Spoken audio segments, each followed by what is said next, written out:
हज़रत इमाम हुसैन अलैहिस्सलाम और उनके साथियों के इस्लाम की राह में दी गई अजीम कुर्बानी की याद में यौम आशूर आज अकीदत और एहतराम से मनाया जाएगा। तमाम छोटे बड़े शहरों में शब-ए सुलजनाहा और ताज़िये के जुलूस बरामद होंगे। मजालिस अज़ा होंगी जिनमें उलमा और ज़ाकिरीन शहदाए करबला की अजीम कुर्बानियों का जिक्र करेंगे। यौम आशूर के मौके पर अमन और अमान की सूरत हाल को बरकरार रखने के लिए वफाकी और सूबाई हुकूमतों की जानिब से सिक्योरिटी के फूल प्रूफ इंतजामात मुकम्मल कर लिए गए हैं। हजरत इमाम हुसैन और उनके साथियों की इस्लाम की सरबुलंदी और हक व सदाकत के लिए मैदान करबला में दी गई अजीम कुर्बानी की याद में यौम आशूर आज अकीदत और एहतराम के साथ मनाया जाएगा। तमाम छोटे बड़े शहरों में शब-ए अलम, शब-ए जुलजना और ताज़िया की जुलूस बरामद होंगे।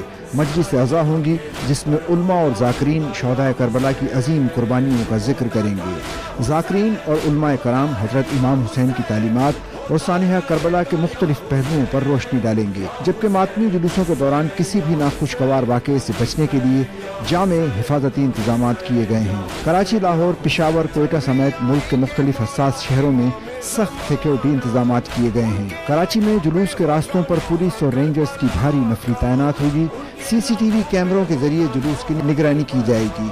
मरकजी जुलूस की गुजरगाहों पर दुकानें और मार्केटें बंद रखी गई हैं। एम ए जिना रोड के अतराफ कंटेनर्स रखकर सड़कें भी बंद कर दी गई हैं।